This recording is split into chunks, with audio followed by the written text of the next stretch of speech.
예, 안녕하십니까. 강병진 센터장입니다. 전에 저희가 한번 설명을 했었는데요. 오늘은 이제 설명회 겸 오리엔테이션입니다. 그래서 설명회 때 이제 했던 내용들이 좀 앞부분에 있고요. 그래서 앞부분 내용은 제가 조금 오늘은 짧게 하려고 합니다.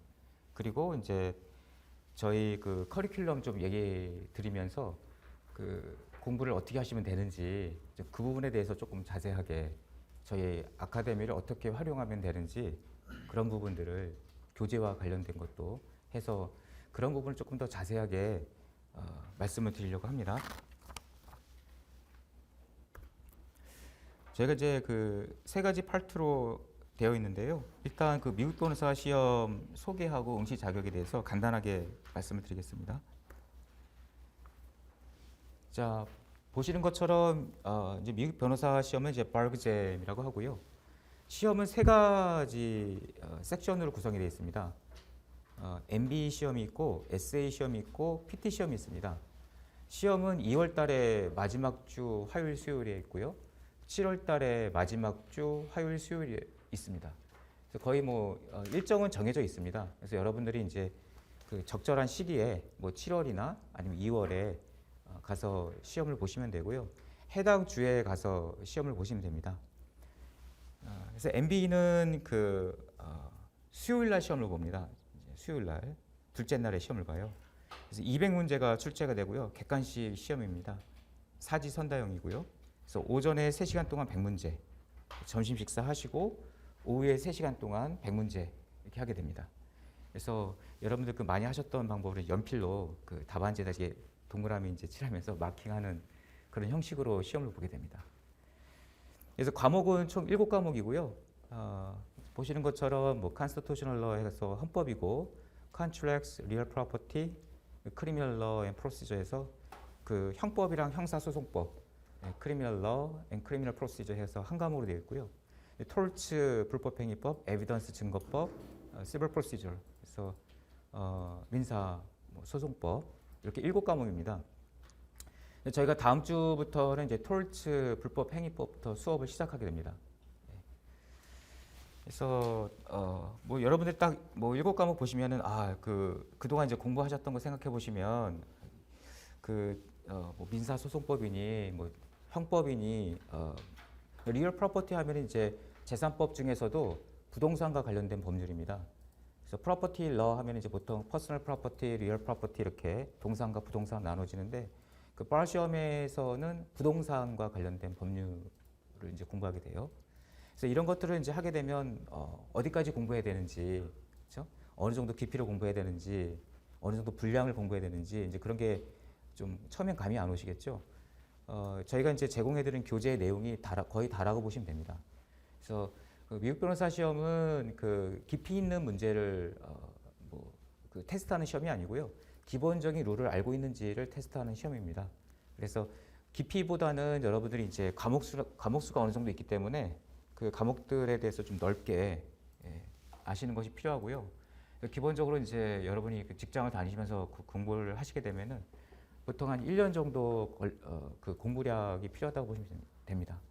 그래서 평일에 이제 시간이 되신 분도 있고 안 되신 분도 있는데, 그래서 한두 시간 또는 경우에 따라서는 이제 주말에 이제 몰아서 하실 수도 있고, 이제 그렇게 하시다 보면 저희 커리큘럼이 1년 과정으로 되어 있어요. 그래서 커리큘럼대로 쭉 따라오시면 됩니다. 근데 에세이 시험이 있고요. 이건 이제 에세이하고 PT는 라이팅 시험이에요. 여러분 이제 작성하는 겁니다. 사례를 해결하는 시험입니다. 그래서 이거는 화요일 날 첫째 날 보고요. 그래서 캘리포니아 주 같은 경우에 이제 오전에 세 문제를 봅니다. 세 문제. 한 문제당 1시간씩 해서 세 문제하고 오후에 두 문제하고 PT 한 문제. PT는 1시간 반 동안 봅니다. 한 문제인데. 그래서 에세이 시험은 여러분이 이제 좀 예상하듯이 이렇게 사례형 문제라서 한 페이지 정도의 사례 문제가 나오고 예를 들면 불법행위에 해당이 되느냐, 배럴이 해당이 되느냐, 아니면 계약이 성립했느냐, 계약을 위반했느냐, 그럼 손해배상이 얼마이냐, 이제 그런 식의 이제 문제들이 작은 문제들이 몇 개 나옵니다. 그럼 여러분들이 이제 답안에다가 답안을 작성하는 거죠. 예. 그래서 크게 걱정하실 필요는 없습니다. 그 라이팅하는 그 툴이 있습니다. 라이팅 툴, iReg이라고 하는데 그런 것들은 이제 여러분들에게 알려드릴 거고요. 그래서 그 툴에 맞춰서 작성을 하시면 되고요. 그래서 캘리포니아주 같은 경우에는 이제 캘리포니아 에세이 그잼에서 CEE 이렇게 부르고요. 비즈니스 어소시에이션 있고 에이전시 파트너십 코퍼레이션스 세 과목을 이렇게 하나로 부르고요. 트러스트 신탁법 있고 윌스 뭐 유언법 뭐 커뮤니티 프로퍼티 하면 이제 뭐 공동 재산인데요. 그 부부간에 이제 뭐 이혼을 한다든지 아니면 한쪽 배우자가 사망을 하게 되면 그 재산 분할의 이슈가 있지 않습니까? 그 재산을 어떻게 분할할 건지에 대한 법률입니다. 그리고 프로페셔널 리스폰시빌리티는 이제 변호사 윤리법에 해당이 되고요. 그래서 이런 과목들이 그 에세이 시험을 볼 때 추가가 됩니다. 그래서 객관식으로는 출제가 안 되고 에세이 시험 볼 때만 추가가 되는 거고요. 그리고 그 캘리포니아주가 에세이 문제가 5문제인데 두세 문제는 이 MBE 과목에서 나와요. 그리고 두세 문제는 여기 에세이로 추가된 과목에서 나오고 여러분이 예상하듯이 MBE 과목이 중요하다는 게 이제 느껴지죠. 그래서 기본 칠법을 잘 학습해 놓으시는 게 중요합니다. ME라고 돼 있는 거는 캘리포니아주 외에 뭐 일리노이주라든가 워싱턴 DC, 뭐 뉴욕주 이래서 유니폼 바르그잼에서 그 공통적으로 이제 보는 주들이 있어요. 실질적으로 사실은 41개 주가 그 동일한 문제로 시험을 봅니다. 근데 캘리포니아주는 좀 다르게 독자적으로 하죠. 하지만 캘리포니아주도 MBE는 동일해요. 에세이만 이렇게 과목이 좀 차이가 나는 겁니다. 근데 보시면 아시겠지만은 몇 과목 차이가 안 납니다. ME 같은 경우에 보면은 마찬가지로 에이전시, 파트너십, 코퍼레이션스 세 과목 있고요. 패밀리 러가 있고 이제 가족법. 그래서 뭐 입양이라든가 뭐 이제 여러 가지 가족 간에 일어나는 이제 사항들이고요. 시큐어 트랜잭션 하면 이제 담보부 거래. 뭐 은행에서 그 돈을 빌려줄 때 그냥 안 빌려주겠죠. 뭔가 담보를 잡는다든지. 담보가 이제 붙어 있는 거래들 대한 이제 법률이고, conflict of laws는 이제 그 미국 같은 경우 이제 열어주니까 그 주법 간에 충돌이 있을 수 있겠죠. 어느 주법을 적용해야 될지 그런 이슈가 있을 겁니다. 그거에 대한 이제 법률이라고 보시면 되고요. Trust wills. 그래서 그 거의 뭐 대부분의 과목들은 사실 거의 비슷합니다. 몇 과목만 이제 차이가 나고요. 근데 PT는 그 퍼포먼스 테스트를 해가지고 그 로이어링 그 능력을 테스트하는 시험입니다. 그러니까 여러분 이제 러펌 가가지고 뭐 메모를 작성한다든가, 그러니까 그 의견서를 작성한 거 있지 않습니까? 메모를 작성한다든지 법원에 제출하는 브리프를 작성한다든지 이제 그런 것들을 여러분 직접 쓰는 겁니다. 이것도 다 이제 그 포맷이 있습니다. 그 포맷에 맞춰 쓰면 되고 실제 뭐 그 실무에서 하듯이 그렇게 복잡하게 뭐 아주 깊이 있게 써야 되는 것은 아니고 1시간 반 동안 한 문제를 보거든요. 캘리포니아주 같은 경우에는. 그래서 이제 그 팩트랑 그 법률이 주어집니다. 그래서 그 법 규정이랑 뭐 법조항 뭐 한두 개, 두세 개, 아니면 뭐 5개, 10개가 이렇게 주어질 수 있고, 판례가 보통 이제 2개 또는 1개, 아주 간략한 판례. 그래서 그 판례하고 법조항을 보고서 그 사실관계에 있는 그 팩트들을 이제 보고서 클라이언트가 그 요청한 자문을 해주는 겁니다. 그래서 클라이언트가 이제 러펌에 오면서 내가 명예훼손에 해당이 되는지 검토해달라. 그러면 이제 여러 가지 자료들을 갖고 올 겁니다. 그 명예훼손이라고 하는 그 출판물 뭐 몇 페이지짜리, 그리고 이제 그 파트너 변호사하고 회의한 회의록, 뭐 기타 등등 몇 가지 서류들이 있을 거예요. 그게 이제 팩트로 이제 같이 여러분에게 제공이 돼요. 그래서 약 한 20여 페이지. 그래서 팩트랑 그 법률에 해당 법률 뭐 판례 이 한 20여 페이지의 책자를 나눠줍니다. 여러분들이 이제 그것을 읽고서 작성을 하는 거거든요. 에세이랑 비슷한 부분이 있지만 에세이는 여러분 법을 공부한 다음에 그 학습한 것을 이제 기억을 해서 문제만 보고 답을 작성하는 거죠. PT는 여러분들이 공부한 걸로 사는 것이 아니고 주어진 자료 가지고 하는 겁니다. 가상의 주법이에요. 가상의 주가 이제 뭐 이래서 프랭클린 스테이트다. 그러면 그 프랭클린 주법에서 뭐 명예훼손에 대해 해당하는 법조항 몇 개, 판례 해당하는 거, 판례 한 두세 개 이렇게 제시가 되면 그거 가지고 하는 겁니다. 그래서 이거는 말 그대로 주어진 법률을 가지고서 그 팩트에 어느 정도 적용을 할 수 있느냐라는 능력을 테스트하는 시험이라고 보시면 돼요. 그래서 뭐 어떻게 작성하면 되는지 그런 것들은 이제 저희 교재라든가 이제 강의를 통해서 말씀을 드리게 됩니다. 그래서 MB, SA, PT 이렇게 시험이 있고요. 그 ME 이제 캘리포니아주 외의 주들은 PT 문제가 2문제 나와요. 1시간 반씩 2개. SA 문제는 한 문제당 30분, 6문제. 그래서 첫째 날에 오전에 SA 6문제, 그러면 3시간이겠죠. 그 다음에 오후에 PT 2문제, 1시간 반씩. 그렇게 좀 시간 차이가 있습니다. MPRE는 여러분이 bar exam 이제 본 시험이고요. 이 시험을 합격하게 되면 변호사 윤리 시험을 봐야 됩니다. 그래야 최종적으로 라이센스를 취득할 수 있어요. 그래서 MPRE 시험은 1년에 3번 봅니다. 3월, 8월, 11월. 그리고 이거는 해당 주에 꼭 갈 필요가 없어요. 그래서 보통 이제 한국 분들이 이제 괌이나 이제 하와이 가서 많이 봅니다. 시험을. 이제 8월에 시험이 있으니까 이제 뭐 여름 휴가로 괌으로 이제 가시는 분도 있고요. 뭐 사이판 가서 보셔도 되고. 그래서 그렇게 시험이 많이 어렵지 않습니다.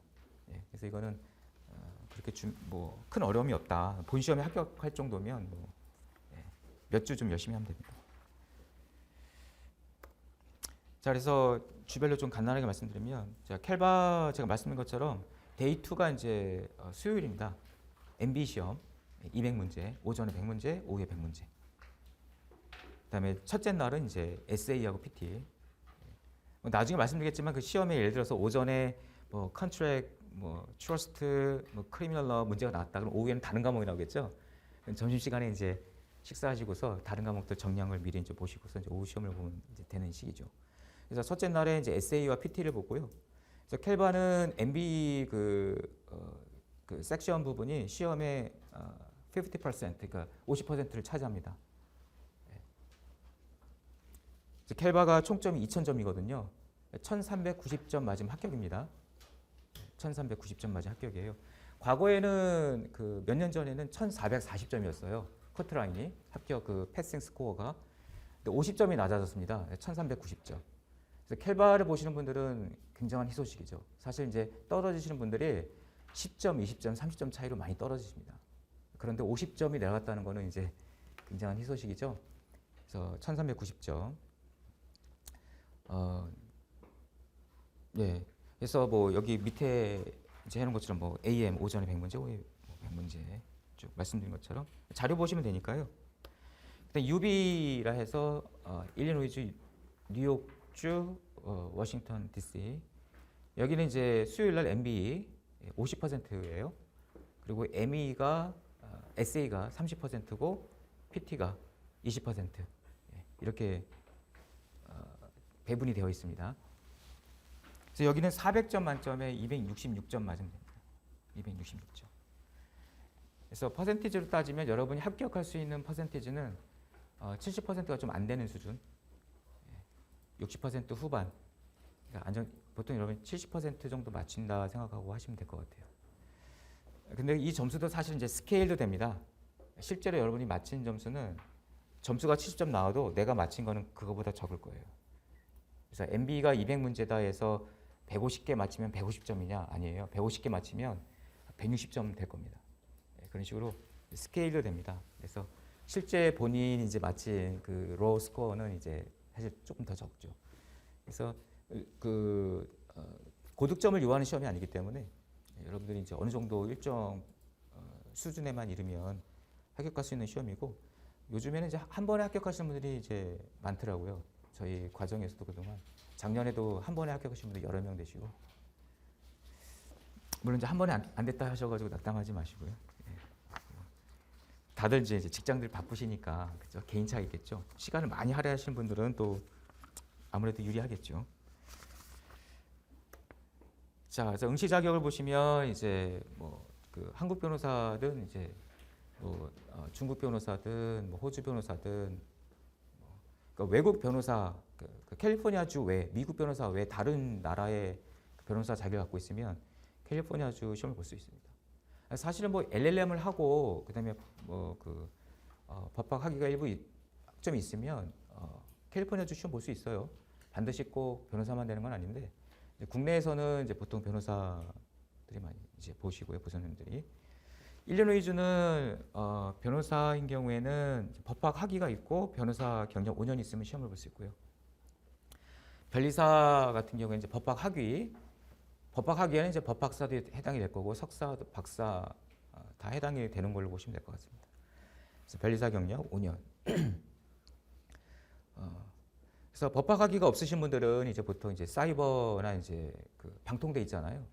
사이버 대학도 이제 뭐 3년으로 이제 그 편입이 되거든요.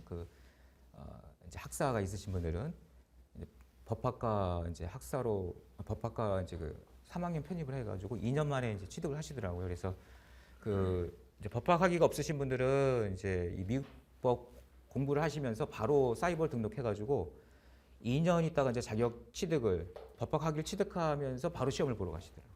그렇게 이제 일정을 짜시는 것도 방법인 것 같고요. 자, 뉴욕주는 이제는 그 미국 현지에서 JD나 LLM을 해야 됩니다. 사실 그래서 뉴욕주 보시는 분들은 이제 거의 없는 것 같아요. 한국에서 이제 공부하시면서 하시는 분들 중에서는. 물론 이제 그 영국 변호사하고 호주 변호사 같은 경우에는 이제 같은 그 영미법계라 해가지고 뉴욕주에서 응시 자격을 줍니다. 그래서 저희 과정에서도 보면 이제 영국 변호사님들, 호주 변호사님들 이제 뉴욕바 보시는 분들이 있으시고요. 워싱턴 DC는 이제 그 법학사가 있으면 되고요. 국내 법학사. 그리고 이제 법학 과목 83학점이 이제 필요하고요. 83학점. 이제 미국법 학점이 26학점 있으면 시험을 볼 수 있습니다. 그러니까 뭐 변호사, 변리사 그런 자격이 없어도 그리고 미국 러스쿨을 나오지 않는다 하더라도 이 요건으로 시험을 볼 수가 있어요. 그래서 미국법 학점은 이제 굳이 꼭 미국 가지 않아도 국내에서 해결할 수 있는 방법도 있습니다. 그래서 혹시 궁금하신 분들은 이제 따로 문의를 주시면 말씀을 드리겠습니다. 자, 섹션 2인데요. 저희 아카데미에 대한 소개를 좀 해드리겠습니다. 뭐 아시다시피 저희 과정은 이제 미국 변호사 시험 준비 과정이고요. 저희 법률신문사 미국법 센터가 운영하고 있고요. 이제 운영한 지 꽤 오래됐습니다. 저희가 2015년서부터 해서 매년 한 10명 정도씩 지금 합격시키고 드리고 있고요. 지금 인원을 이제 대략 보니까 이제 100명 넘으신 것 같고 저희가 이제 확인한 것만 경우에 따라서 합격하시고도 이제 연락 없으신 분들도 있고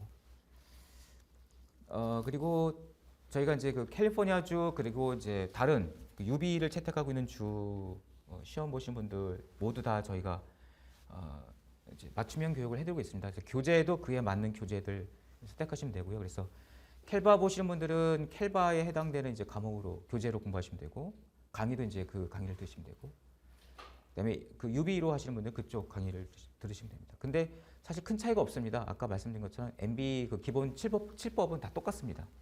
SA 과목에서 몇 과목 차이 나요? 한 3과목 정도? 그 정도 차이밖에 없습니다. PT도 다 똑같고. 그래서 그 미국의 그 바리뷰 기관들도 있죠. 아마 뭐 주변에서 들었을 수도 있는데요.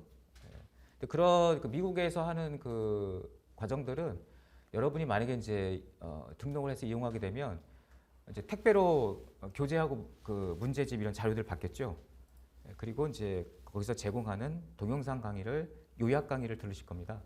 근데 그 미국 프로그램들은 다 JD 졸업생들을 기준으로 하기 때문에 요약 강의는 말 그대로 요약이에요, 그냥. 짧은 요약 강의고 그 다음에 교재와 자료 나눠주는 거 그게 다입니다. 비용도 꽤 비싸고요. 저희는 이제 과목별로 자세하게 강의해드리고 또 문제풀이 과정도 있고요. 나중에 이제 문제집도 여러분 제공받을 겁니다. 문제풀이 과정도 있고 그래서 문제에 대한 그 강의도 있고 그리고 저희가 이제 뭐 여러 가지 그 시험에 필요한 툴들을 제공해드리고 있거든요. 그래서 네이버 아카데미 네이버 카페에도 저희가 운영을 하고 있고 거기서 뭐 예를 들어서 지난 5년치, 10년치 이상의 그 기출 문제들 여러분 직접 보실 수 있습니다. 실제 그 시험에 나왔던 문제들 그리고 합격한 사람들이 작성한 답안 이런 것들 다 직접 접하실 수 있어요. 저희가 다 정리해서 올려놨거든요, 카페에. 그래서 또 뭐 시험 보실 때 그 응시 원서 작성이라든가 그런 것도 저희가 지원해드리고 여러 가지 지원해드리니까 뭐 대략 짐작하시겠지만 차이가 많이 있습니다. 그래서 자 그리고 저희가 이제 교재에 보면 이제 아직은 못 받으셨죠. 이번에 저희가 교재를 업데이트하게 됐습니다. 그동안 저희가 계속 영문 교재로 썼거든요. 이제 그러다 보니까 처음에는 조금 장벽이 있는 것 같아요. 아무래도 읽어도 영어 사전은 전혀 도움이 안 되고 아시겠지만 법률 용어 나오면 영어 사전 찾아봤자 의미가 별로 없죠.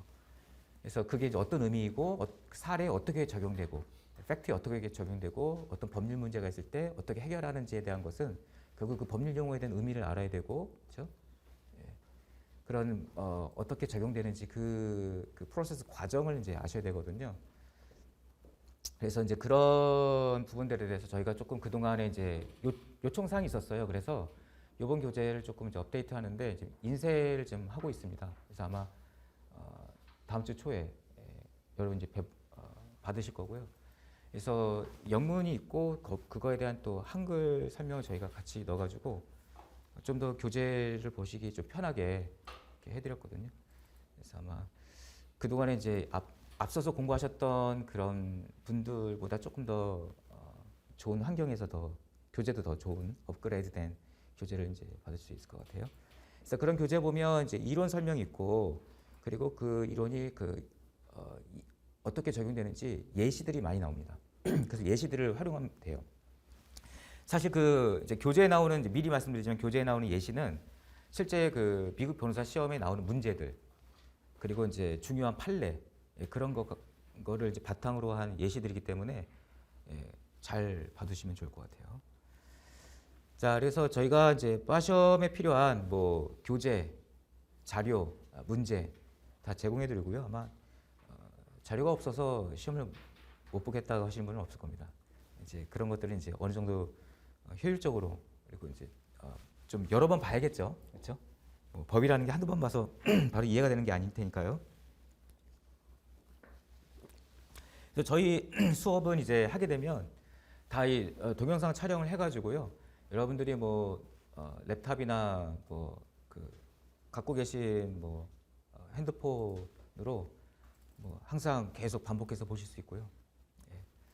그래서 동영상으로 계속 이용할 수 있습니다. 그래서 뭐 그런데 가급적이면 오프라인에 오셔가지고 수업 듣는 게 좋을 것 같아요. 또 궁금한 것들은 쉬는 시간에 이제 물어보시면 될 것 같고 그동안 합격하신 분들도 보면 이렇게 좀 오셔서 하시는 분들이 그래도 더 합격률이 높으신 것 같고 그래서 총 1년 더 추가해서 2년까지 계속 들을 수 있으니까요. 그동안에 이제 보니까 다들 뭐 차 안에서 이렇게 뭐 틀어놓으신 분도 있고 계속 이렇게 귀에 꽂고서 계속 들으시는 분도 있더라고요. 보니까 강의를 잠자기 전에 듣다가 주무시는 분도 있고 계속 용어에 익숙해져야 됩니다. 실제 이제 시험 보시는 분들이 보면 나중에 이제 만나서 얘기해 보면은 시험 볼 때 들었던 것들이 떠올라서 도움이 됐다고 그런 얘기도 하더라고요. 그래서 아시겠지만 사실은 계속 용어에 익숙해져야 됩니다. 그러면 자연스럽게 제가 이제 여러분들이 암기하게 되는 거고 쓸 수 있게 되겠죠. 자, 뭐 합격자는 이제 많이 배출했다 이렇게 넣고 그다음에 저희 네이버 카페가 있습니다. 이따가 조금 더 제가 자세하게 한번 화면으로 보여드리겠습니다. 그래서 거기에 이제 미국법 자료 그다음에 시험에 대한 합격 노하우라든가 기출문제 제공해드리고 그다음에 이제 학습하시다가 궁금하신 것들 그렇죠? 그런 것들 질문 답변 게시판이 있으니까 올려주시면 저희가 해드리고 그다음에 빠시험 지원과 관련해서도 저희가 이제 지원을 해드리고 심지어 출제 예상 과목도 저희가 말씀드립니다. 그래서 에세이가 뭐 5문제 출제된다, 6문제 출제된다 그러면은 이제 이번에는 어느 과목이 나올 것 같다. 대략 사실 보면은 좀 짐작이 됩니다. 근데 이게 꼭 맞나 싶기도 해요. 이걸 꼭 말씀드리는 게 이게 항상 너무 이제 맹목적으로 또 보시면 안 될 것 같고 어쨌든 뭐 도움은 되시는 것 같더라고요. 시간이 없을 때는 사실 좀 그걸 집중적으로 보면 되니까 그렇죠. 그리고 MPRE는 제가 별도로 말씀드리지 않았지만 저희 이제 그 과정 종합반 과정에 MPRE는 없어요. 예, MPRE 과정은 저희 개별 과정으로 있습니다. 거기에 이제 이론 강의하고 문제풀이가 같이 들어 있어요. 그래서 그 개별 강의를 들으면은 여러분들에게 그 교재랑 문제집이 같이 제공이 됩니다. 예, 그래서 그 시험이 이제 3월, 8월, 11월이니까 한 여유 있게 한 뭐 2달 정도 그 개별 강의 가지고서 듣고 이제 문제 풀어보고 활용하시면 좋을 것 같아요.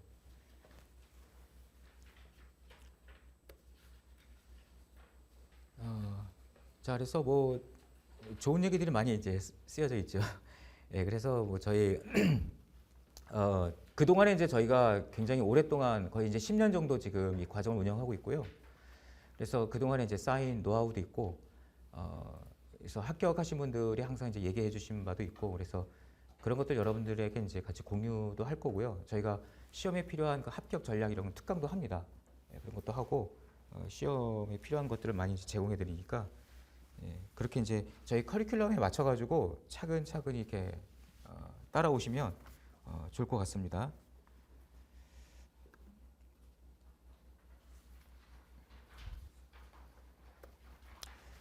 자, 이제 그 실질적인 부분을 좀 말씀드리려고 합니다. 그 저희 그 이제 과정 그 커리큘럼 이제 말씀드릴 건데요. 그래서 지금부터 이제 말씀드린 건 이제 오리엔테이션 이제 겸해서 말씀드리는 겁니다. 그래서 이제 바 시험을 보시는데 이제 여러분들이 그 준비하셔야 할 뭔가 이제 전략적으로 좀 접근해야 되는 이제 그런 것들을 좀 오늘은 좀 간략하게 말씀드리고 이게 사실은 별도의 저희 그 수업도 있습니다. 거기서는 이제 저희 강사진 중에 이제 굉장히 고득점으로 합격하신 분도 있어요. 그래서 그분이 조금 이제 더 자세하게 말씀을 드릴 건데요. 그래서 MBE 같은 경우에는 이제 첫 번째 보시면 이게 MBE, SA, PT 위주로 말씀을 드릴 텐데 MBE 보시면 타임 매니지먼트가 있죠. 시간 관리를 잘 하셔야 된다 이겁니다. 뭐 다른 그 SA나 PT 섹션도 마찬가지지만 3시간 동안 100문제예요. 굉장히 좀 지루할 수도 있겠죠. 예. 그래서 그 시간 관리를 잘 못하게 되면 심지어는 10문제, 20문제를 못 풀고 그냥 마킹만 하고 나오는 경우도 있거든요. 그래서 요즘 전략도 필요해요. 100문제를 풀고 내가 마킹을 할 것이냐, 아니면은 이제 50문제를 끊을 것이냐, 25문제씩 끊을 것이냐, 그런 것도 한번 생각을 해볼 필요가 있고요. 그리고 지금 여기 200개 중에 이제 175 이렇게 해놓은 거는 뭐냐면 그 200문제가 여러분들에게 출제가 되지만은 실제 그 스코어링 되는 점수가 매겨지는 문제는 175문제입니다. 그래서 25문제는 더미 문제예요. 채점이 안 되는 문제. 그래서 여러분이 이제 문제를 풀다 보면은 어렵거나 이상하다 좀 공부한 거랑 좀 약간 이런 게 있었나? 약간 그런 느낌이 드는 것들이 있을 겁니다. 예, 더미 문제일 가능성이 커요. 그런 문제에 매달려가지고 계속 뭐 2번 읽고 3번 읽고 해가지고 설사 맞췄다 하더라도 점수에는 도움이 안 될 수 있겠죠. 예. 그래서 이제 문제를 한 번 읽고서 답이 보여지지 않으면 넘어가야 됩니다. 예. 문제를 읽을 때 굉장히 집중해서 읽어야 되고요. 예. 문제를 2번, 3번 읽게 되면 내가 풀 수 있는 문제를 한 문제 놓친다고 생각하시면 됩니다. 그래서 집중해서 나중에 이제 제가 이제 문제 풀면서 어떻게 접근했는지도 제가 한번 말씀드릴 기회가 있을 텐데요. 하여튼 집중해서 읽고 그래서 바로 답을 이제 골라야 된다.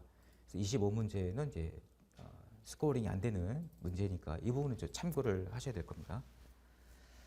자, 그래서 이제 여러분들이 그 교재가 이제 여러분 교재 가지고 공부하겠죠. 교재를 가지고 이제 강의를 들으시고 교재에 있는 내용을 강의를 통해서 다 이해를 하셔야 됩니다.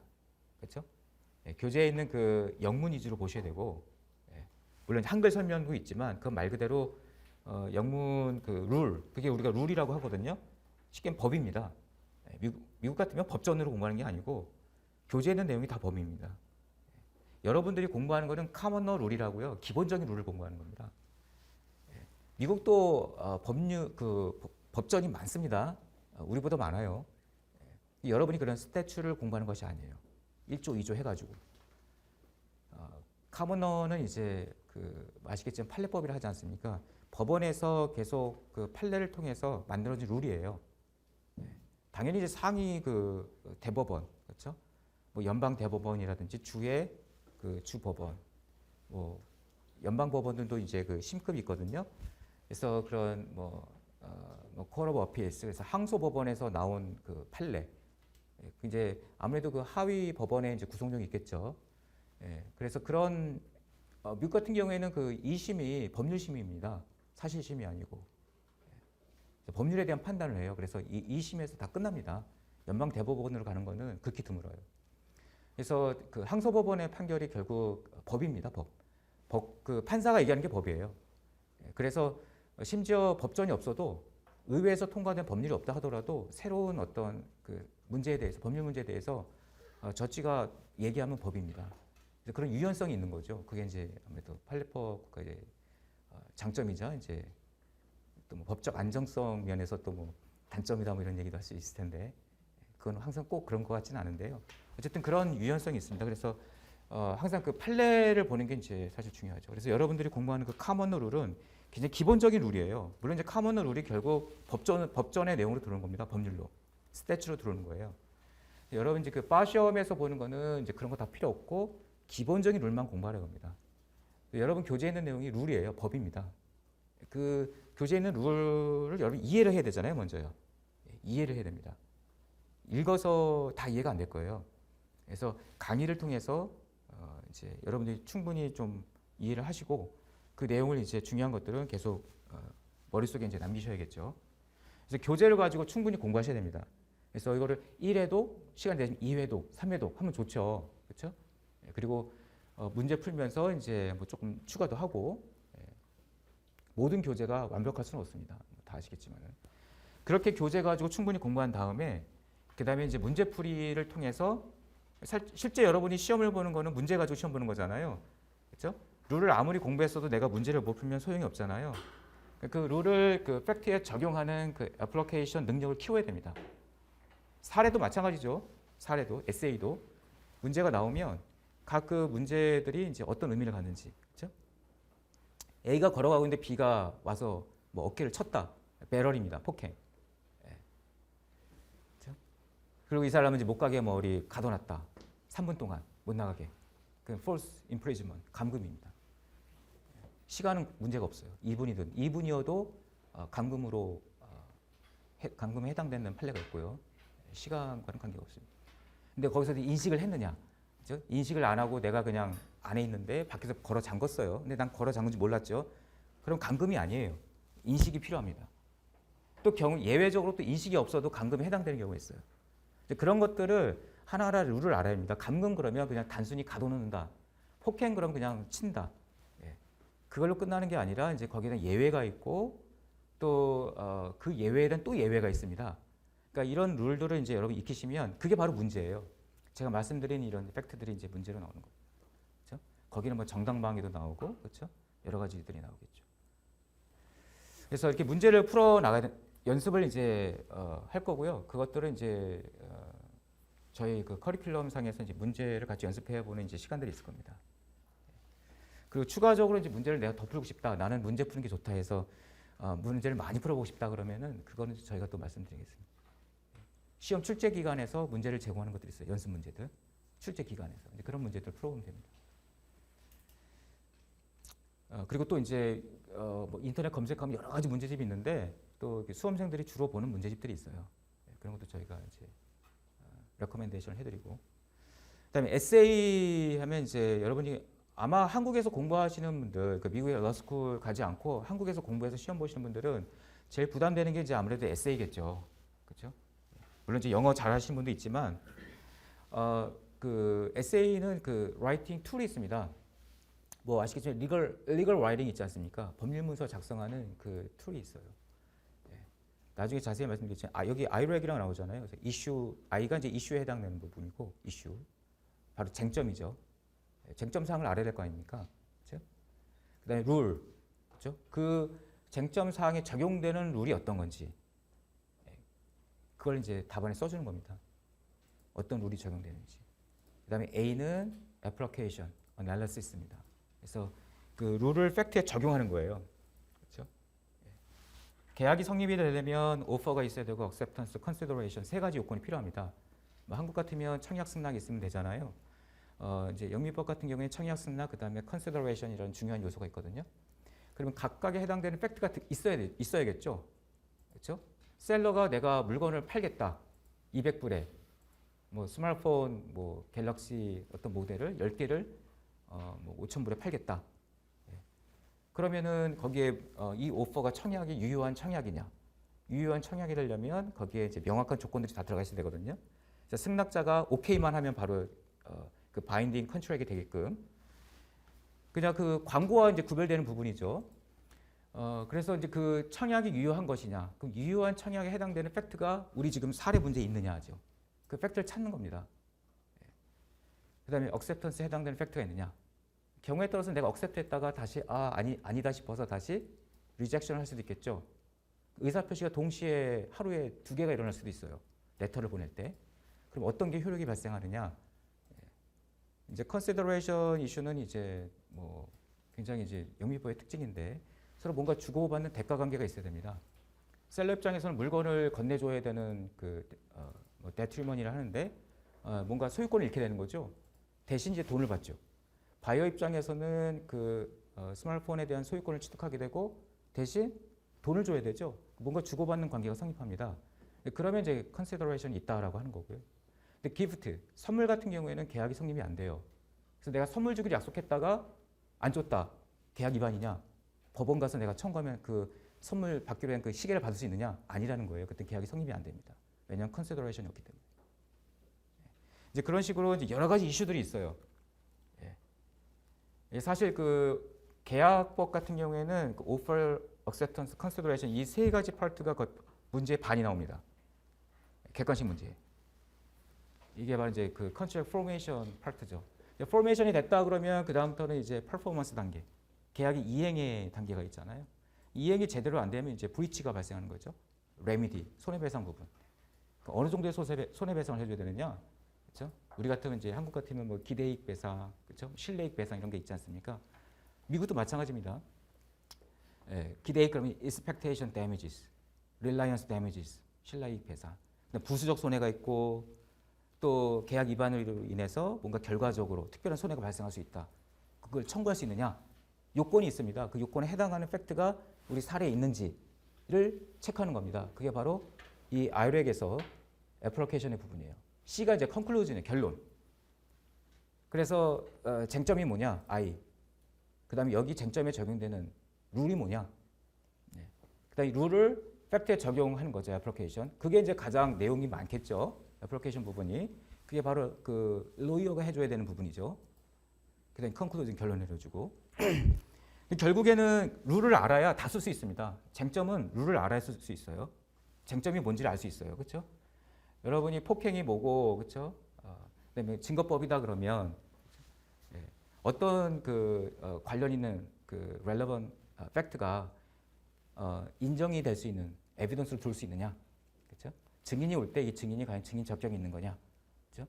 아무나 와서 얘기한다고 다 되는 거 아니지 않습니까, 그렇죠? 그래서 그런 것들에 대한 여러 룰을 알고 있어야만 여기서 이슈가 뭔지를 알 수 있어요. 그리고 애플리케이션 해주고 결론을 내릴 수 있죠. 그래서 그 에세이 공부하시면 여러분들이 이제 그 미국법을 이제 당연히 이제 공부하셔야 되고, 그러면 이제 어떻게 그런 문제를 해결할 수 있는지 이제 그런 것들도 뭐 같이 공부도 하시고 이제 같이 공부한 다음에 이제 미국법에서 자격도 취득하시고 이제 그렇게 하시면 되겠죠. 그래서 에세이도 마찬가지로 교재로 일단은 공부를 하셔야 됩니다. 그 에세이 과목들도 다 그 에세이도 다 이제 MB 과목 그다음에 에세이에서 추가되는 과목들 있잖아요. 그렇죠? 7과목 플러스 에세이 작은 과목들. 그게 다 이제 교재로 여러분이 이제 제공이 되면 교재로 다 내용을 이해하겠죠. 에이전시, 파트너십, 뭐 코퍼레이션이지 않습니까? 그래서 그 프린서퍼하고 에이전트, 본인과 대리인 관계. 그렇죠? 대리인이 어떤 계약을 했을 때 이 계약의 그 법적 효과가 본인에게 귀속이 되느냐. 그렇죠?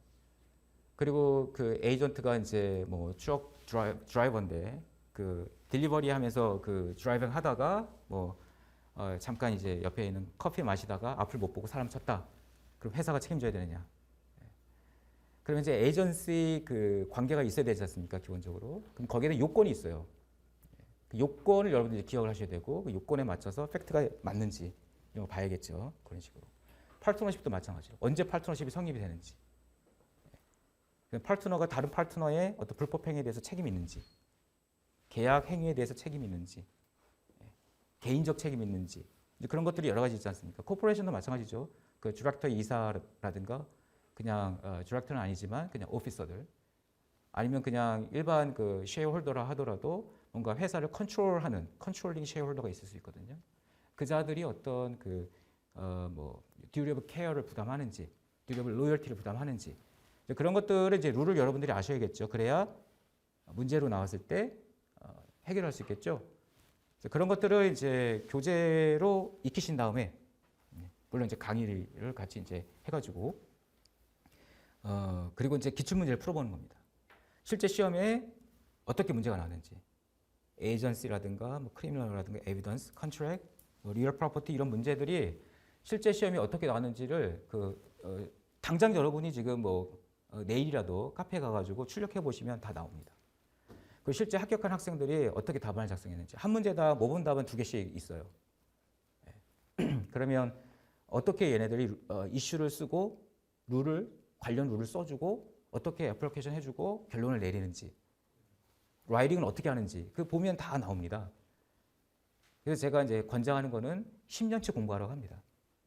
그래서 바 시험을 이제 공부하게 되면은 여러분 1년 과정이면 그 시험 볼 수 있는 모든 내용을 일단은 다 하시거든요. 그러면 예를 들어서 이제 이번 달부터 공부한다 그러면은 카페에 가가지고 이번 달에 그 에세이 문제들을 다 출력을 하는 겁니다. 심지어 제보내도 되겠죠. 아니면 랩탑이나 뭐 스마트폰에 넣어가지고 그 PDF 파일이니까 파일로 보셔도 되고. 그래서 소설책 읽지 마시고 이 에세이 문제하고 답안을 읽으시는 겁니다. 부담 갖지 마시고. 그래서 다음 주부터 톨츠 수업이 되잖아요. 그러면 톨츠 문제가 에세이 시험으로 실제 어떻게 나왔는지 한번 보는 거죠. 그러면 여러분들이 톨츠 이제 공부하면서 이런 내용들을 어떻게 그 에세이에서 활용이 되는지 문제에서 볼 수 있잖아요. 그렇죠? 어렵게 공부할 필요가 없습니다. 이렇게 방법론적인 거는 충분히 제가 이제 말씀드릴 수 있으니까 저희가 여러분들은 이제 그것을 이제 본인 또 개인차가 있으니까 본인에 맞게, 그렇죠? 뭐 PDF 파일을 보든지 아니면 뭐 제본에서, 그렇죠? 책자로 이렇게 보시든지. 그래서 쭉 그렇게 보시면 좀 이제 자신감도 생기실 겁니다. 그래서 나도 이제 어떻게 쓰면 되겠다 이제 이렇게 감이 오실 거고. 자, PT도 마찬가지예요. PT도 예를 들어서 그 클라이언트가 찾아왔다. 뭐 명예훼손에 해당이 되느냐? 아니면 내가 정말 계약을 위반한 거냐? 아니면 내가 지금 러버리를 한 거냐? 내가 강도에 해당이 되느냐? 그렇죠? 그런 이제 이슈를 가지고 오거든요, 클라이언트가. 그러면 이제 거기에 관련된 팩트들이 이제 책자로 제공이 된다 그랬잖아요. 근데 그거와 관련된 이제 법 조항, 그다음에 판례, 이게 이제 같이 여러분들에게 그 자료로 제공이 되거든요. 그러면 이제 파트너 변호사는 여러분에게 이제 태스크를 부여합니다. 업무를 부여하는 거죠. 그래서 메모를 작성해라. 우리 클라이언트가 정말 계약을 위반했는지, 아니면 손해배상이 얼마인지, 아니면 러버리, 강도에 해당이 되는지, 절도에 해당이 되는지 의견서를 작성해라. 그게 메모 형식일 수 있고. 그러면 그 메모를 이제 쓰는 거거든요. 그 툴이 있습니다. 이것도 마찬가지고 이 에세이처럼 툴이 있어요. 그다음 이제 브리프는 그 법원에다 제출하는 서류예요. 그러니까 뭔가 이제 펄스웨이스하게 작성을 해야겠죠. 법원을 설득해야 되니까 이슈에 대해서. 그래서 이게 뭔가 내용을 쓸 때도 오브젝티브하게 객관적으로 서술해야 되는지, 아니면 설득력 있게 뭔가 펄스웨이스하게 작성해야 되는지. 메모의 형식이 있습니다. to 뭐 누구누구에게, from 누구로부터. 여러분 이제 시험 볼 사람이니까 이그제미니 해가지고 쓰고, 날짜 데이트 쓰고, 그다음에 뭐 제목 쓰고, 그다음에 이제 뭐 인트로덕션 써주고, 그다음에 목차를 1, 2, 3 잡아가지고 결론 내려주고. 브리프는 이제 법원에 제출하는 거잖아요. 그래서 이제 이때 제목은 문장 형식으로 씁니다. 문장 형식으로. 여러분 그 준비 서면 써보신 분들은 아시겠지만 문장 형식으로 씁니다. 제목을. 그래서 1, 2, 3. 그래서 계약이 성립했다.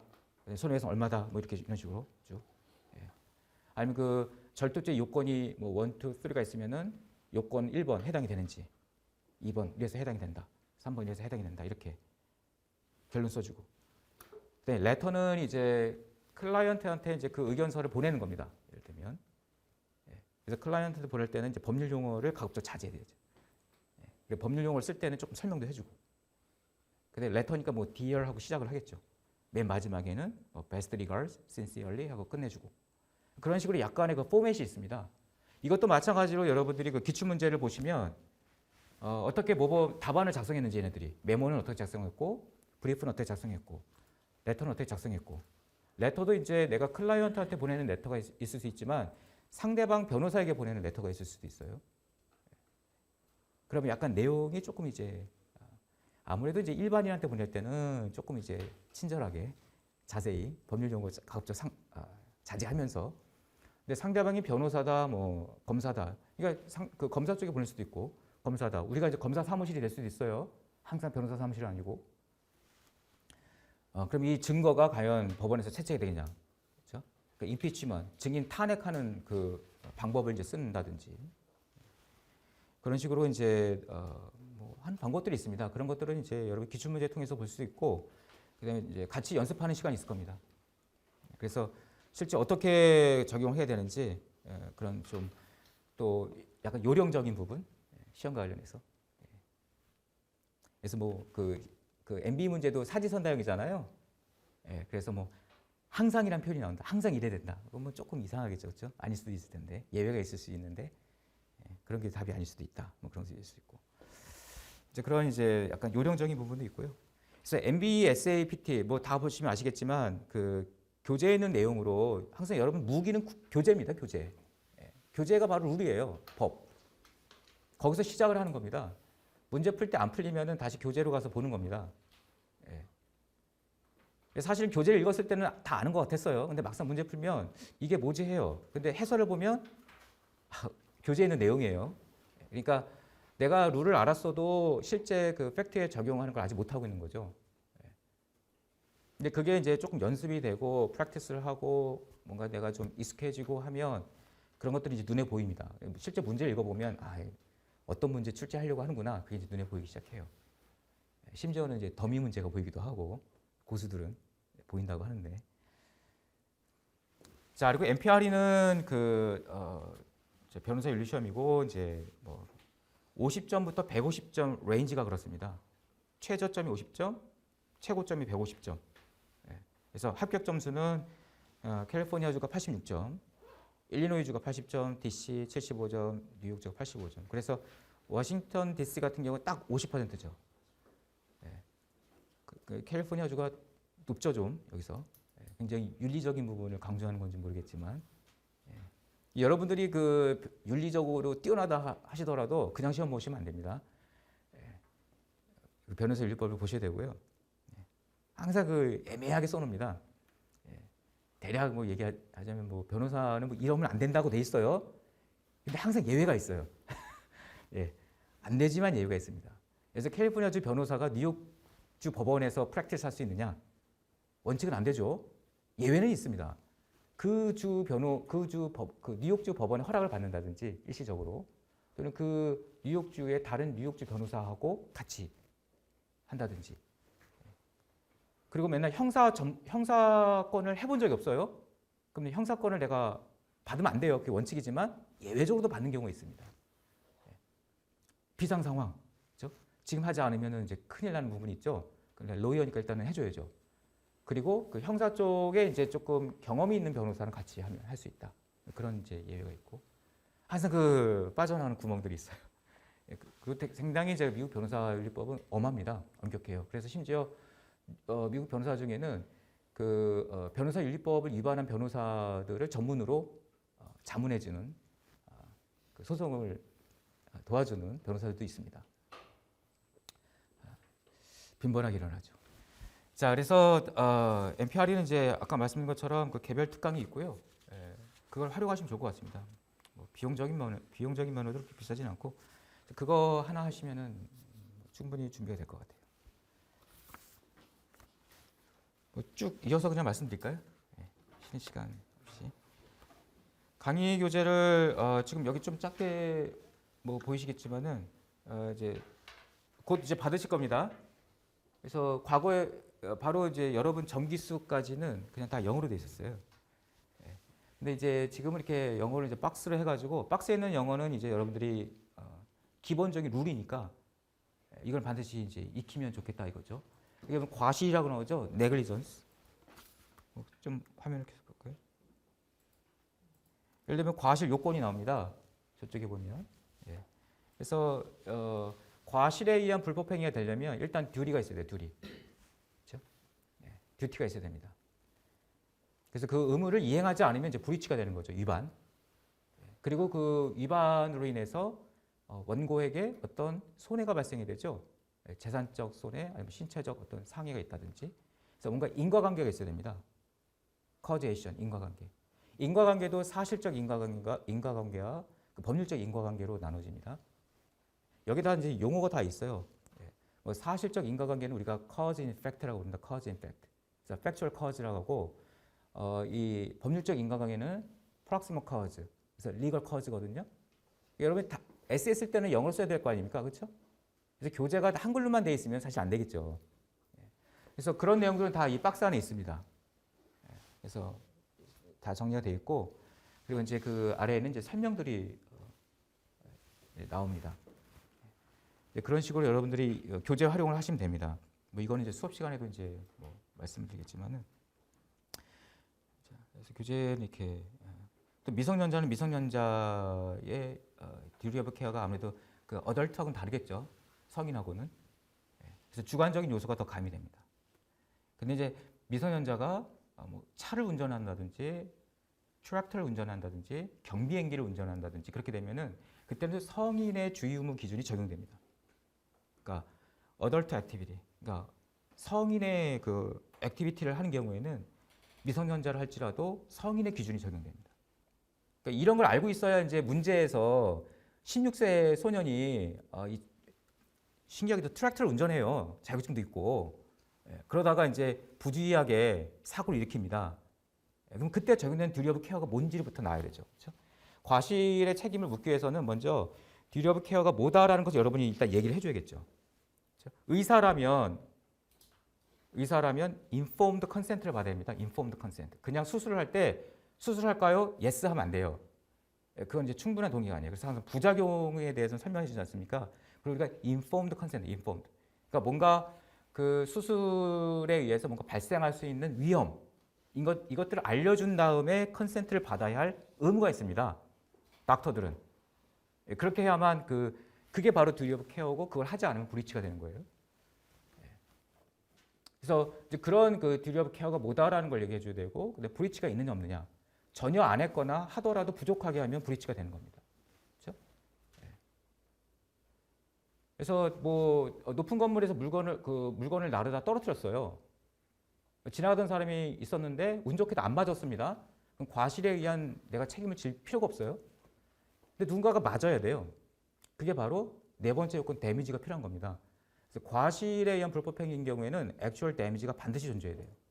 내가 아무리 차를 과속으로 운전했다 하더라도 누구 하나 안 다쳤으면 내가 책임질 상대가 없죠. 물론 이제 교통법규 위반을 제외하고. 그렇죠? 근데 누군가가 만약에 다쳤다. 그러면 이제 액츄얼 데미지 발생. 근데 고의에 의한 불법행위는 액츄얼 데미지가 없어도 됩니다. 제가 누군가의 머리를 가격했다. 아니면 등을 주먹으로 쳤다. 오히려 혈액순환에 도움이 될 수 있겠죠. 건강에 이로울 수 있습니다. 데미지가 전혀 없을 수 있어요. 병원에 갈 필요도 없고 오히려 음식 먹고 체했는데 그렇죠?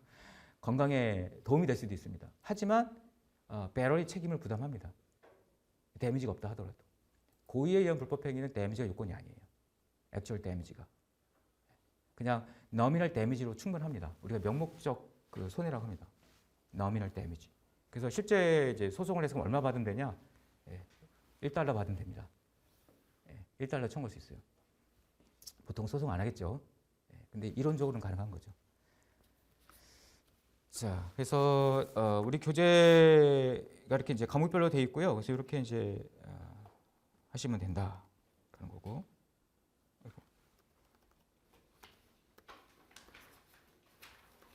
자, 그다음에 이제 우리 네이버 카페를 좀 보여드리려고 합니다. 이제 커리큘럼도 여기서 같이 나오고요.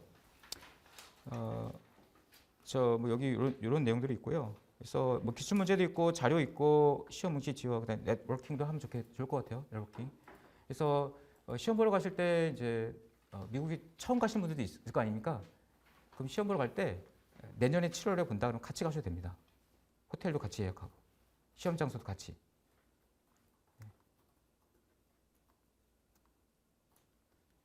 저희 지금 네이버 카페고요. 이제 가입을 하시면 될 것 같아요. 예. 그래서 등록을 하신 분들은 이제 수강생 등업을 해드립니다. 그래서 보실 수 있고. 그래서 여기 지금 기출 문제 보면 뭐 여기 C가 이제 캘리포니아 에세이. 클릭하면 별로 없는 것 같지만 다 모아놔서 그래요. 2010년부터 2015년까지, 그다음에 여기 2016년부터 2023년 2월까지, 그다음에 2023년 7월까지. 올해 2월 시험은 아직 오픈이 안 됐어요. 이건 저희가 입수되는 대로 그 다음 건에 올릴 예정이고. 그래서 다 이렇게 기출 문제들이 올려져 있고, 여기 커리큘럼 숫자는 강사 사진을 잠깐 좀 말씀을. 강사 사진을 잠깐 소개해드리면, 저는 여기 있고, 제가 다음 주부터는 톨츠는 제가 하고, 그 다음에 이제 이어서 크리미널 러 앤 프로시저 그 과목이 있는데 형사법 여기 장우진 변호사님 해주실 거고요. 뭐 검사 출신이시니까 잘하겠죠. 예. 그래서 법무법인 세종에서 계신 분인데 네, 형법이랑 형사소송법 강의해 주실 거고, 그다음에 여기 이병주 변호사님 있고 이분이 이제 그 영국, 뭐 뉴욕주, 한국 변호사 다 자격이 있으신 분인데요. 굉장히 그 뉴욕주 시험도 빨리 되셨고, 이분 이제 에비던스 증거법 해주실 거고요. 상반기에.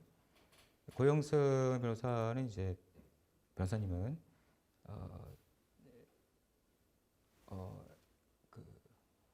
에이전시 과목인가 할 거 해주실 겁니다.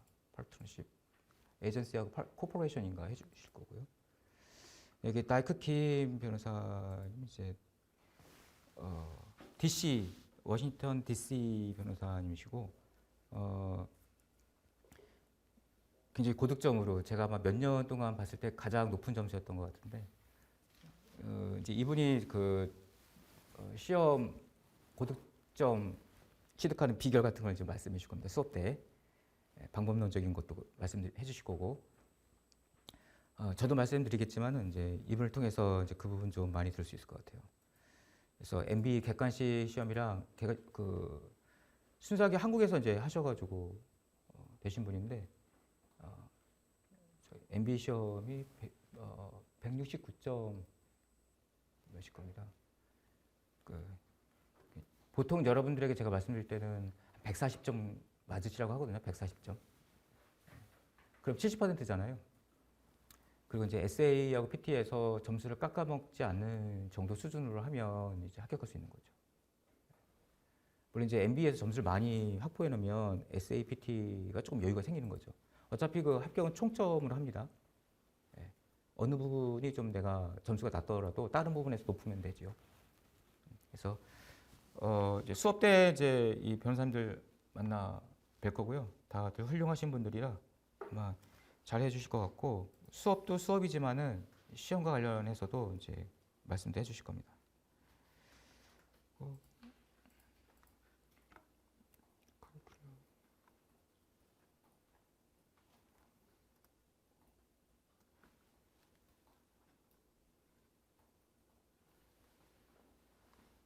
자, 오늘 이제 3월 5일 오늘 이제 OT 이렇게 하고요.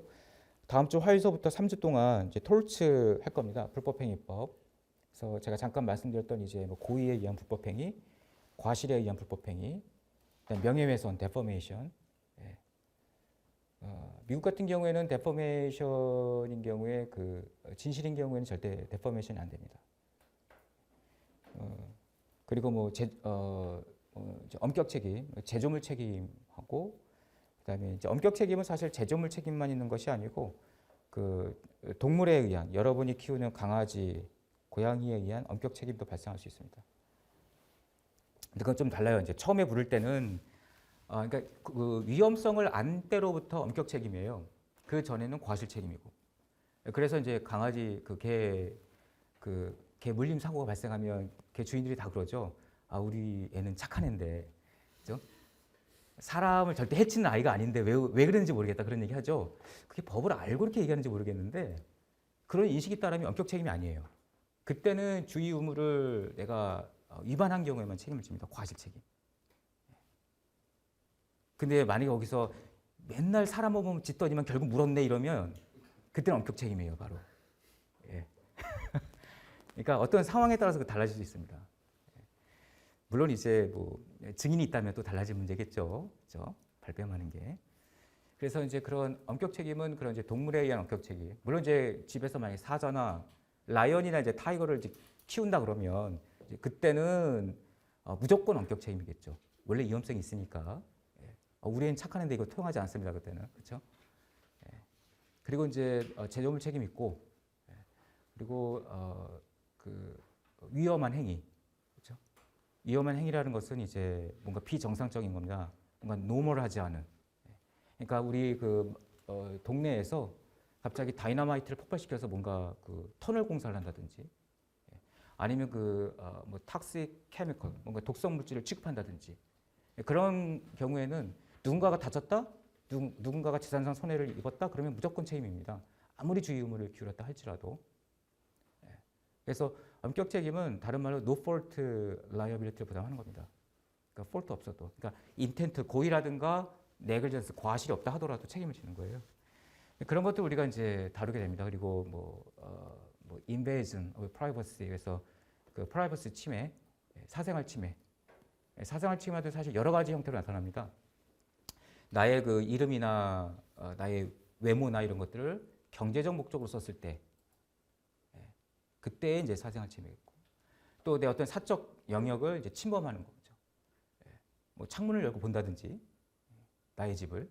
아니면 꼭 뭔가 이렇게 피지컬리 들어오지 않는다 하더라도 멀리서 망원경으로 이제 본다든지 그런 것도 다 이제 intrusion이라고 해요. intrusion 다 해당됩니다. 그러니까 뭐 false light이 있고 아까처럼 경제적 이용하는 건 이제 appropriation이라고 하는 거고, 그다음에 이제 뭐 내 비밀 정보를 제3 대중에 그냥 뿌리는 거죠. 공개하는 거. 허락 없이 디스클로저가 있습니다. 각 용어들이 있습니다. 그러니까 어떤 팩트가 등장했을 때 이 네 가지 중에 뭐 어떤 거에 해당되는지 이런 것들이 여러분들이 테스트를 받는 문제들이에요. 룰을 알면 사실 문제 푸는 데 그렇게 어렵지가 않습니다. 그래서 이런 것들 다루는 게 톨츠입니다. 톨츠. 그다음에 이제 크리미널 러는 이 톨츠는 민사적 책임이죠. 같은 그 폭행이라 할지라도 톨츠에서는 민사 돈 문제죠. 돈을 얼마 청구할 수 있느냐. 근데 크리미널 러로 가면 이제 형사 책임이죠. 페널티가 부과됩니다. 벌금이라든지 뭐 감옥에 갈 수도 있고. 크리미널 러. 여기 이제 가면 여러 가지가 나오죠. 그 뭐 크라임이 되려면 뭐 액트가 있어야 되고 인텐트가 있어야 되고 커제이션이 있어야 되고 이런 요건들, 일반적인 요건들. 그리고 각 뭐 라스니, 절도, 라버리, 뭐 강도 이런 거에 각각 arson 뭐면 뭐 방화죄 아닙니까? 각각의 이제 범죄에 대해서 요건들. 그러면 이제 어떤 팩트가 나오면 이게 arson에 해당이 되는지, 이게 라스니가 되는지 그런 거죠.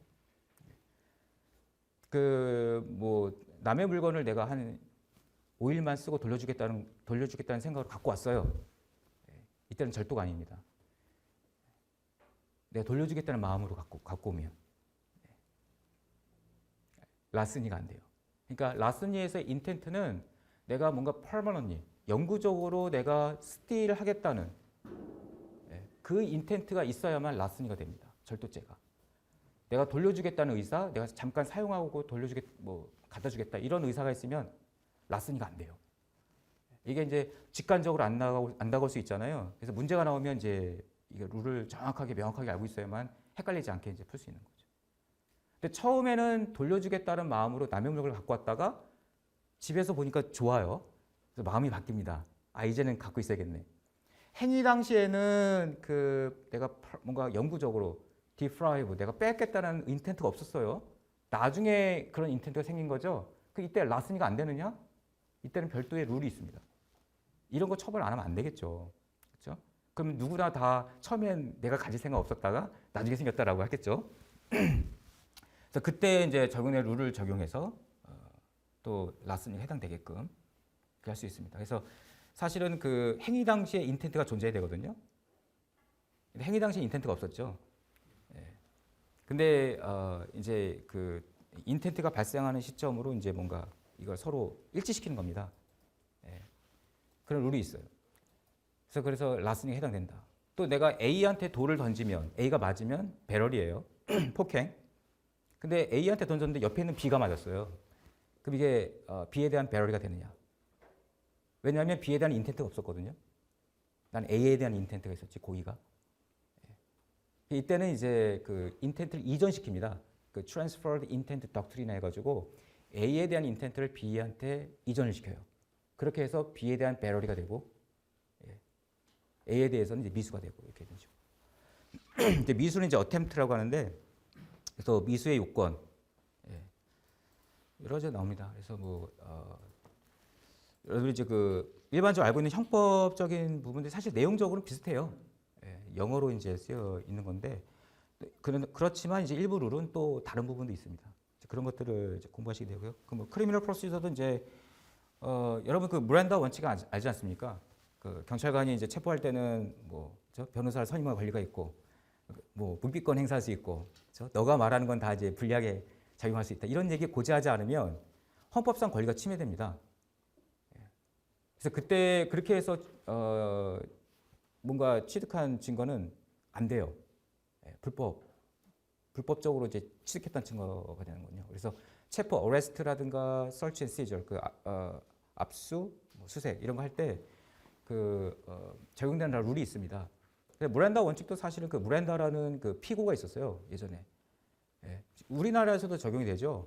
그러니까 미국의 그 형사소송법 룰이 여러 나라로 사실 이제 수출이 된 거죠. 그 미란다라는 아주 나쁜 사람이 있었습니다.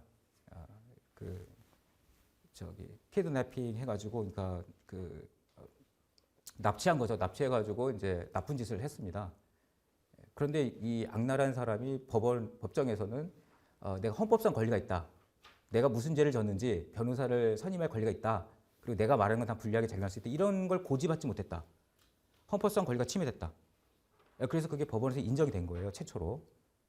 그래서 이걸 미란다 덕트린을 합니다. 미란다 룰. 그 사람의 이름을 따서. 미국은 이렇게 이제 케이스에서 등장하는 그 피고의 이름을 딴 룰들이 있어요. 그래서 법정에서 풀려났죠. 물론 나중에 이제 우리가 법원에 이제 바라고 합니다. 바르그제만이니까 바. 그래서 바에서는 풀려났는데 이제 술집 바에서 이제 그 다툼이 일어나서 거기서 이제 칼에 찔려서 사망하게 되는 그런 불행한 이제, 그래서 이쪽 바에서는 나왔는데 저쪽 바에서 이제 사망하게 되죠. 그래서 그 미란다 원칙 이런 것도 이제 배우게 되고, 그다음 뭐 신문할 때 인터로게이션, 신문할 때 이제 적용되는 원칙들, 이제 그런 것들, 그다음에 자백할 때 컨페션 할 때 적용되는 룰, 그러니까 이게 유효한 컨페션이냐 아니냐, 이제 이런 것들 여러분들이 이제 학습하게 되는 거죠. 컨트랙 하면 뭐 아시다시피 계약법입니다. 그래서 계약의 성립, 퍼포먼스, 레미디 해가지고 그 단계별로 이제 공부하시게 되고요. 그래서 이 MBE 과목들은 3주씩 합니다. 그래서 우리 상반기에는 MBE 과목을 이렇게 하나, 둘, 셋, 나중에 에비던스 4과목 합니다. 하반기에 나머지 3과목 할 거고요. 그리고 이제 이 상반기에 보면 이제 뭐 5월 14일 같은 경우에 에세이 작성 방법 노하우 이렇게 있죠. 2시간 동안 말씀드릴 거고, 에세이 연습 문제풀이도 한번 해보는 겁니다. 이렇게 5월 16일 날. 물론 이제 하반기에는 별도의 문제풀이 과정이 있을 거예요. 이제 여러분이 좀 미리 조금 접하시는 게 좋을 것 같아서 저희가 커리큘럼에 이렇게 좀 끼워 넣습니다. 그다음에 이제 에이전시, 코퍼레이션, 파트너십스 이렇게 이제 에세이로 추가되는 과목들, 작은 과목들 이제 학습하시게 되고, 바시험 합격 및 고득점 노하우 전략, 아까 말씀드렸던 이제 뭐 마이크 킴 변호사님이 해주실 거고요. 퍼포먼스 테스트 이제 이렇게 수업 있고 트러스트 윌스 수업들이 있습니다. MBA 문제풀이 방법 노하우 이렇게 있고 MBA 연습 문제풀이 그다음에 6월에 이제 증거법 쭉 해서 7월 11일까지 매주 화요일 목요일 수업이 있습니다. 매주 화요일 목요일 그러니까 매주 화요일 목요일은 이제 7시 반부터 9시 반까지 예. 가급적이면 이제 오셔서 수업을 들으시면 못 오시면 이제 동영상 강의로 이제 아마 오프라인 수업이 끝나고 아마 며칠 있다가 올라갈 겁니다. 그 동영상이 저희 그 교육센터 홈페이지가 있거든요. 거기서 이제 보시면 될 거고요. 자, 이렇게 커리큘럼은 상반기에 진행이 되고요. 또 이제 하반기 되면은 이제 나머지 과목들이 이제 또 강의가 진행이 되고, 그래서 이제 문제풀이 관련된 이제 수업들이 있을 거고. 그래서 보시면 지금 여기 보시면 원서 접수가 있는데 캘리포니아주 시험이 3월서부터 오픈이 됐습니다. 그러니까 여러분들이 이제 1년 동안 공부하시면 내년 3월에 그 캘리포니아주 뭐 다른 주, 일리노이주 같은 경우는 1월 달에 오픈이 됩니다. 1월 달. 예. 워싱턴 DC 같은 경우에는 아마 4월인가? 예, 좀 늦고요. 그러니까 캘리포니아주는 3월 1일자에 좀 오픈이 됐고요. 그래서 여기 이제 이렇게 클릭하고 들어가면 이제 뭐 아이디 이런 거 생성하고 들어가서 이제 원서 접수를 하게 됩니다. 그래서 여러분들이 1년 동안 쭉 공부하시면은 내년 3월에 원서 접수하고 7월에 가서 시험 보시고 합격하는 게 가장 이상적인 지금 일정입니다. 가장 이상적인 일정. 이제 급하신 분들은 마음 급하신 분들은 2월에 시험 보셔도 되는데 2월 시험 같은 경우에는 보통 한 10월쯤에 접수를 해야 됩니다. 원서 접수를. 그래서 굉장히 급하지 않는 이상은 이제 1년 하시고 그 다음에 문제풀이 연습하시면서 또 저희 그 과정 계속 반복해서 들을 수 있잖아요. 2년 동안은. 그러니까 그래서 7월에 시험 보러 가시면 뭐 좋을 것 같아요. 조금 이제 공부를 좀 하셨거나 좀 이렇게 준비가 되신 분들은 2월에 이제 가셔도 되고요. 일정은 이제 본인 일정에 맞춰서 하시면 될 것 같습니다. 그래서 지금 내년 7월 시험이 이제 접수가 시작이 됐어요. 지금 내년이 아니라 올해 7월 시험이 그렇죠? 올해 7월 시험이 지금 3월에 접수됐고 시작죠. 그러니까 내년 7월에 보시면 이제 내년 3월에 이제 시작이 되겠죠.